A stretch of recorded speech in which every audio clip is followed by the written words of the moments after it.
Hello, everyone. We're going to talk about reduction and oxidation reactions, or maybe you've heard of them as redox reactions. Now, you probably have been introduced to these in general chemistry, and you probably have heard of different types of mnemonics like oil rig or Leo the Lion goes grr. But for this intents and purposes for this class, right, redox reactions will take a very, very different conceptualization to them. They'll look a little different than what you're used to. And so, before we begin, there's a couple things that you kind of you probably should know, right? One of them is probably the difference between a primary and a secondary alcohol.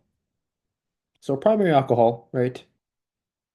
It's going to be an alcohol that looks like this, right? If you look at the carbon that's directly attached to it, right? There's only one other carbon next to it, therefore it's a primary alcohol, right? Secondary alcohols, very, very similar, right? If you look at the carbon that's attached to it, right? It has one, two. So it's a secondary alcohol, right? And so, really labeled secondary alcohol, right?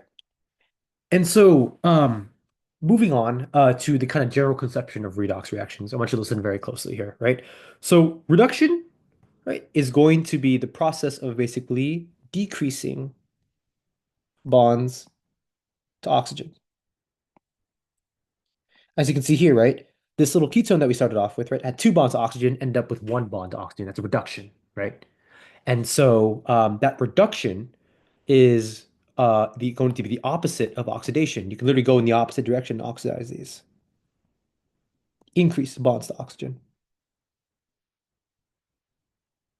As you can see here, going in this direction, right? You started off as an alcohol, and you increased the amount of bonds to carbon, right? To the oxygen. So start with one, get two, right? And so you are going to be basically going kind of up and down this ladder, right? Different structures might have different nuances to them, but for the most part, this is the basic concept of reduction and oxidation. I would take a lot of time to ensuring that you understand and predict the product and you understand kind of the nature of both reduction and oxidation. Today's video is going to be a little bit more on the strategic overview side. I'm not going to really go into mechanisms that much, but hopefully, this will kind of help clear up any confusion if you're really, really confused in class. And other than that, let's go ahead and get started. We're going to talk about reduction first.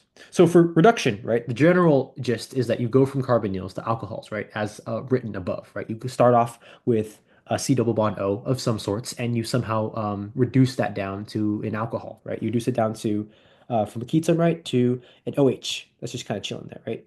In this case, it's a ketone, right? And so there's going to be two main reducing agents you're going to be working with. And that is going to be first one's going to be NaBH4, sodium borohydride. And so NaBH4, right, is relatively weak. And while you there's the main two scenarios, right, that you really need to like nail down about how NaBH4 is used is that if you give NaBH4 an aldehyde, it's going to reduce it down to a primary alcohol. Yep. And if you give it a ketone, right, which is like a C double bond O between two other carbons, you will reduce it down to a secondary alcohol, right? And this may look a little confusing to you, but let me just quickly clarify here, right? These are two H's right here, right? This serves as a primary alcohol, right? Because there's only one carbon there. This, however, right, is has one, two.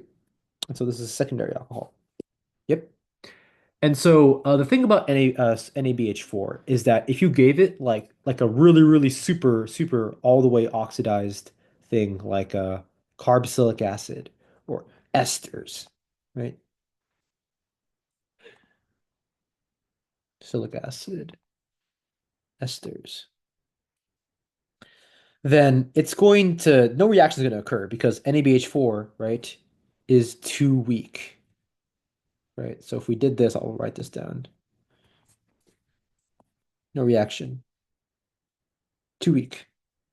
If you ever find yourself in a situation where you need to reduce a carboxylic acid or an ester, you would probably want to use the stronger one, lithium or lithium aluminum hydride.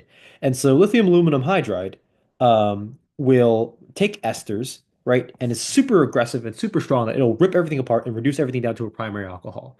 Same thing with carboxylic acids too. And so we'll go over some of these. We'll go over some of these mechanisms later. Okay, cool. So that's lithol for you. And so moving on to oxidation, right? Remember, oxidation, right, is going in the opposite direction, right? Going from an alcohol, right? Going from something that has less bonds to oxygen all the way to something that has more bonds to oxygen. And so the strongest of these is going to be the Jones oxidation, right? So yeah, Jones is probably the most complicated mechanism you'll be learning. We'll cover that in a little bit. But essentially, right, if you have a primary alcohol, right, Jones will build that all the way up to a carboxylic acid. And if you have a secondary alcohol, right, Jones will build that all the way up to a carboxylic acid as well, right? Here are the reagents, right? You can use either sodium, or you can use potassium. But essentially, as long as you have like one of these, right, or you can have this combination right here, right? Yeah, it's considered Jones. And so the last set of oxidations, right, is going to be the PDC, PCC, and Swern, right? And essentially, right, in primary alcohols, right, all of these reactions, right, will make things into aldehydes, right? So this is Swern right here, right? This is going to be PCC, and this is going to be PDC on the bottom here. Now, these are three separate reactions, but if you give them primary alcohols, they all have the same outcome. You're going to get aldehydes. Now, see, if you get a secondary alcohol, right? Um, Same vibe, very, very similar vibe. As if you give them secondary alcohol, everything goes to a ketone, right? Cool. And so, yeah, that's basically the major overview for all of these, right? Please make sure, right, that you dedicate enough time, right, to ensuring that your predictive product's efficiency is very high with this before you move on and attempt mechanisms. So with that being said, that's all I have for you in this video. Hopefully your studying is going well, and I'll catch you guys later.